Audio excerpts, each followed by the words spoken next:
Hey guys, I thought I'd do a little video here on Flux. There appears to have been some interesting developments.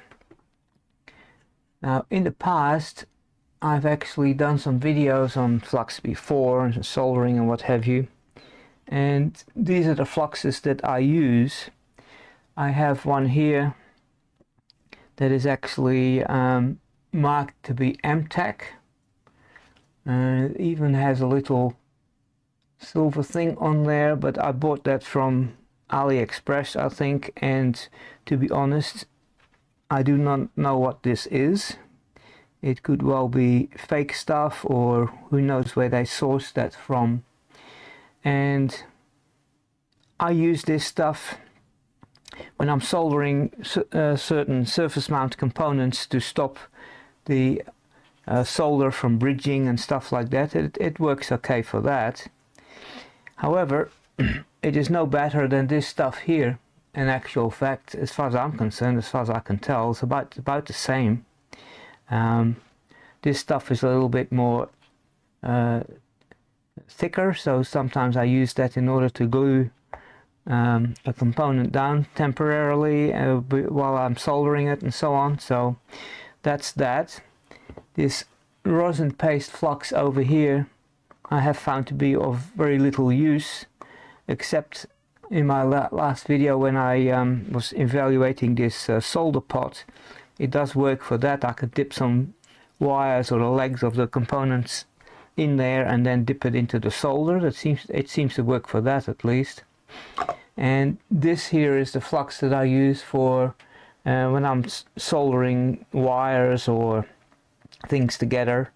It is a rosin flux, and of course I don't use this on PCBs or for surface mount components, but I do find it useful. It's MG Chemical. I do find it useful for, you know, soldering wires and certain connectors and so on. However, I want to talk about this MTech stuff. Now, it has occurred that there's a guy that has some videos that I'll put links in the description as well, discussing how he used to get this MTech flux and it changed, and he did some research on it, and it appears that there's been some conniving going on with MTech's flux, and I suggest you will look at those videos as well to get more of an indication of some of the things that have been going on. Now there are several YouTube channels and so on, and they some of them sell this kind of MTech flux, and they say it's genuine and all that kind of stuff, but there is more to it than that, because it appears that potentially the labeling on this thing might be wrong. This may not be, even if you got the real stuff, this may not be what it is. And there is actually a much better flux than this available now, which we'll get into.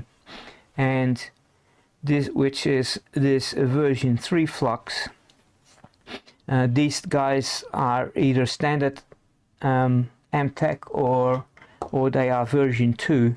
And these fluxes here, now this is one that I bought on Amazon a while ago, and it is actually the genuine stuff, and it is actually version 3 Techie Flux NC559, but then the listing on Amazon disappeared, and the last one that I found was actually a listing for this stuff, and we can actually have a look at that, which is this one here. And it appears now that it is soldered as Sturry, and interestingly enough, it appears to be the same stuff. It's the genuine article, and the real stuff seems to come in a little kit now.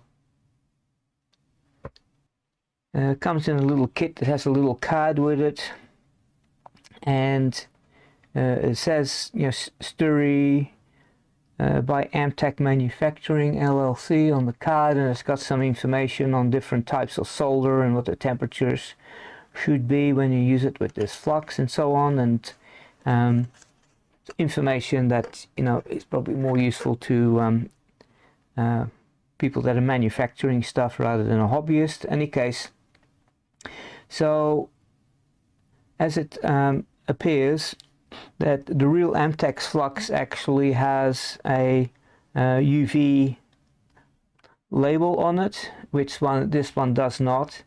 Now let's switch cameras here so we can have these cameras a little bit better with UV, but I don't have very many that actually show UV light for fluorescence very well.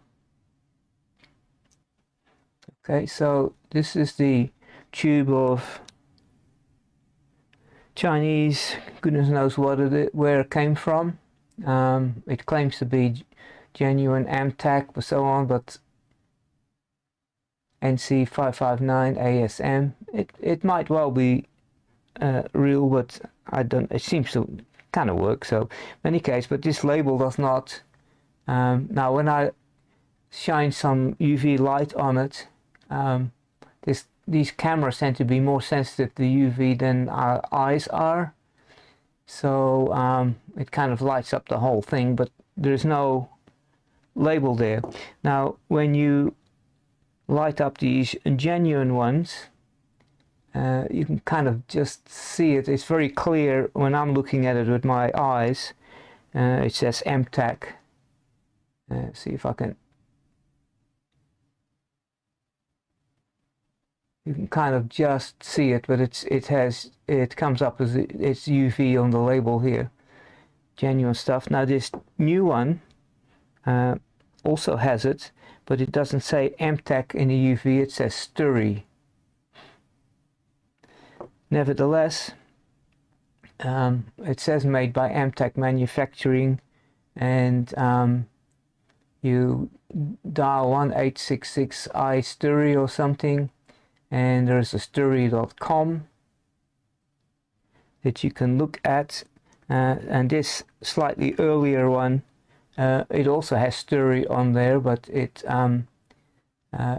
is still has www.amtechdirect.com on it, and it has a different phone number, 1833-GO-AMTECH.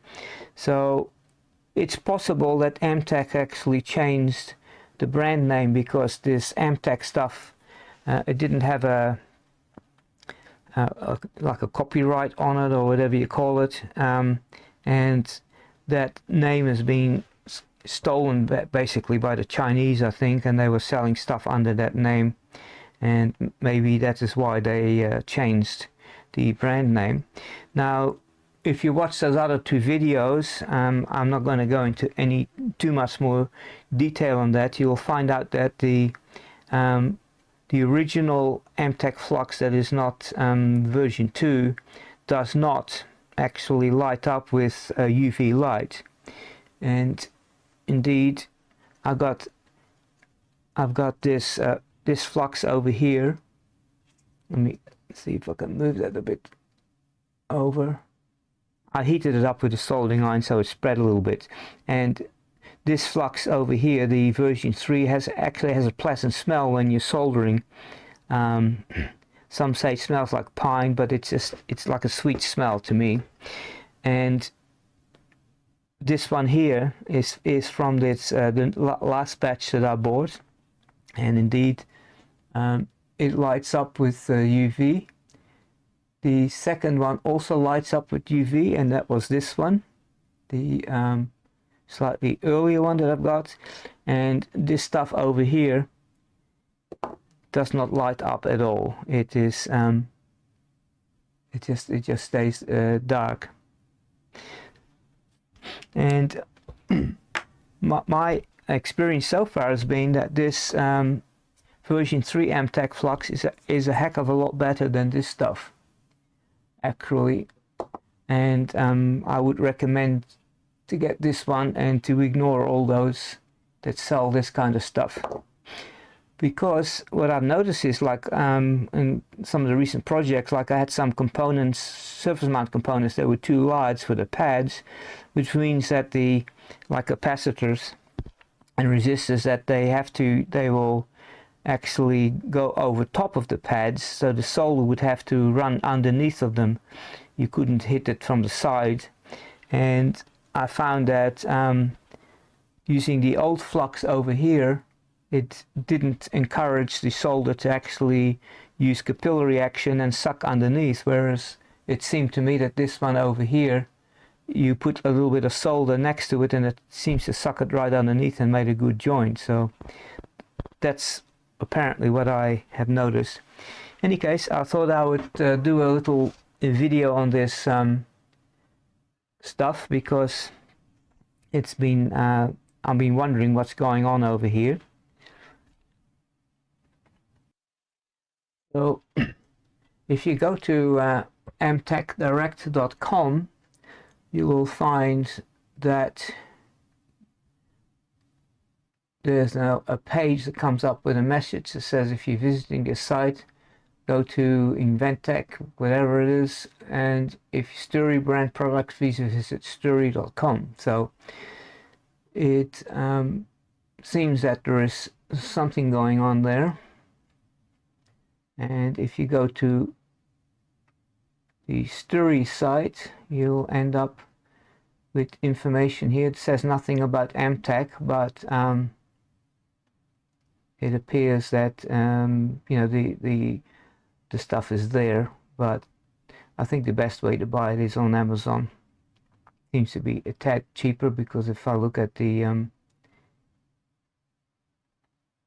$8.49, and I think on Amazon it was $7 something.